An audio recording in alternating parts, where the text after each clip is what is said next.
Drugs అనేది పూర్తిగా నిర్మూలించాలనే ఉద్దేశంతో యువతని విద్యార్థుల్ని చైతన్యవంతులను చేసి ఈ డ్రగ్ మహమ్మారి నుంచి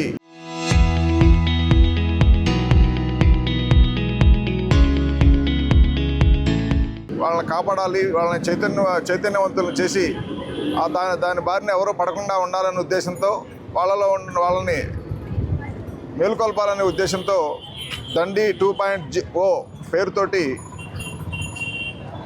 విజయ్ కలాం నాయకత్వంలో ఒక టీం ఇక్కడి నుంచి తిరుపతి నుంచి బయలుదేరి విశాఖపట్నానికి 17 రోజుల పాటు ఈ నడి ఎండాకాలంలో సైకిల్ యాత్ర చేసుకుంటూ ఈ మధ్యలో కలిసేటువంటి అన్ని జిల్లాలలో ప్రధానమైన నగరాల్లో పట్టణాల్లో విద్యార్థుల్ని యువతని కలిసి వాళ్ళందరినీ చైతన్యం చేయటం, వాళ్ళల్లో అవేర్నెస్ క్రియేట్ చేయటం, దీనివల్ల జరిగేటువంటి నష్టాలు, దానివల్ల జీవితాలు ఎలా కోల్పోతారు, ఎన్ని కుటుంబాలు నాశనం అవుతాయి, దానివల్ల ఎన్ని రకాల నేరాలు పెరుగుతాయి, ఇలాంటి వాటిని చైతన్యం చేయటం కోసం, వాళ్ళలో అవగాహన కల్పించడం కోసం, దానివల్ల అలా చేయటం వల్ల విద్యార్థి యువత ఎక్కువ మంది రాష్ట్ర అభివృద్ధిలో పాల్పంచుకుంటారు.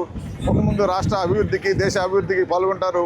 ఈ అబ్దుల్ కలాం గారి విజన్ ఏదైతే అభివృద్ధి చెందిన భారతం నిర్మాణంలో చేయాలంటే యువత అనేది ముఖ్యంగా ప్రముఖ పాత్ర పోషించాలనే ఉద్దేశంతో, అందరినీ చైతన్యం చేయాలనేటువంటి సదుద్దేశంతో యువత ఒక మంచి పట్టుదలతోటి ఒక కార్యక్రమాన్ని తీసుకొని ఇంత ప్రోగ్రాం చేయడం చాలా అభినందించాల్సిన విషయం. దాంట్లో భాగంగా తిరుపతిలో బయలుదేరినటువంటి ఈ దండి 2.0 యాత్ర ఈరోజు నాయుడుపేటకు వచ్చింది. నాయుడుపేటలో ఈరోజు డిగ్రీ కళాశాల విద్యార్థులతో కలిశారు. ఈ తర్వాత రేపు ఉదయం బయలుదేరి గూడూరు ఆదిశంకర కాలేజీలో ఉండే ఇంజనీరింగ్ విద్యార్థులతో రేపు ఉదయం ముఖాముఖి వాళ్ళతో ఇంటరాక్ట్ అవుతారు.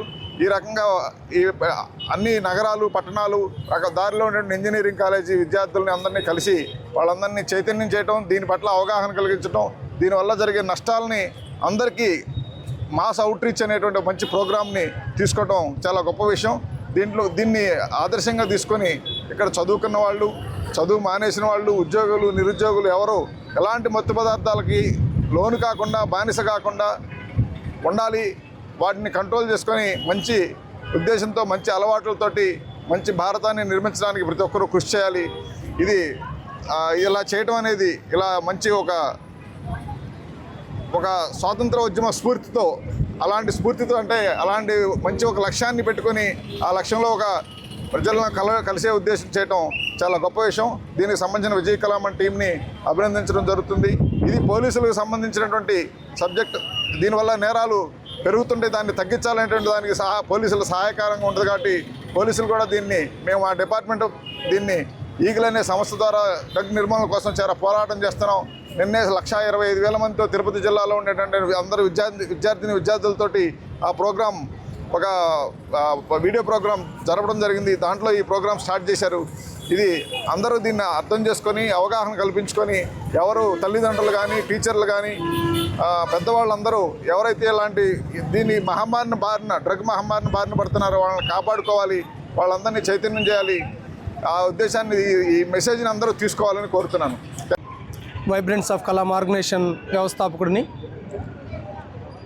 భారతరత్న డాక్టర్ ఏపీజే అబ్దుల్ కలాం గారు కలలు కన్న అభివృద్ధి భారత్ను నిర్మించాలనే లక్ష్యంతో దానికి కావలసినటువంటి యువశక్తిని తయారు చేస్తూ, ఈ యువతలో దేశభక్తిని పెంపొందిస్తూ, మాదక ద్రవ్యాల పట్ల అవగాహన కల్పిస్తూ, భావి భారత పౌరుల్ని ఈ దేశ అభివృద్ధిలో భాగస్వామ్యం చేయాలనే సదుద్దేశంతో తిరుపతి నుంచి విశాఖపట్నం వరకు 17 రోజుల పాటు 13 జిల్లాల మీదుగా 1000 కిలోమీటర్ల సైకిల్ యాత్రను ఆనాడు స్వాతంత్ర సంగ్రామంలో మహాత్మా గాంధీ గారు దేశ ప్రజల్లో ఏ విధంగానైతే స్వాతంత్ర కాంక్షను రగిలించాలనే సదుద్దేశంతో సబర్మతి ఆశ్రమం నుంచి దండి గ్రామం వరకు 240 మైళ్ళు పాదయాత్ర చేస్తూ ఉప్పు సత్యాగ్రహాన్ని నిర్వహించారో ఆ మహనీయుని యొక్క స్ఫూర్తితో నేడు దండి మార్చ్ 2.0 అనే పేరుతో ఈ దేశ యువతలో మాదక ద్రవ్యాల పట్ల అవగాహన కల్పిస్తూ వారిలో స్ఫూర్తిని నింపాలనే ఉద్దేశంతోనే ఈ దండి మార్చ్ 2.0 డ్రగ్ ఫ్రీ ఆంధ్రప్రదేశ్ మిషన్ని మేము ప్రారంభించడం జరిగింది. నిన్న తిరుపతి జిల్లా కలెక్టర్ గారు, పెద్దలు వెంకటేశ్వర ఐఏఎస్ గారు మరియు డైనమిక్ పోలీస్ ఆఫీసర్ ఈ జిల్లా ఎస్పీ గారు సుబ్బారాయుడు గారి యొక్క చేతుల మీదుగా ఈ కార్యక్రమాన్ని ప్రారంభించుకొని ఈరోజు ఈ నాయుడుపేట గ్రామానికి 2వ రోజుగా చేరుకోవడం జరిగింది. దయచేసి మీడియా పెద్దలు, ప్రతినిధులందరూ కూడా ఇది ఏ పార్టీకి, ఏ కులానికి, ఏ మతానికి సంబంధించిన విషయం కాదు.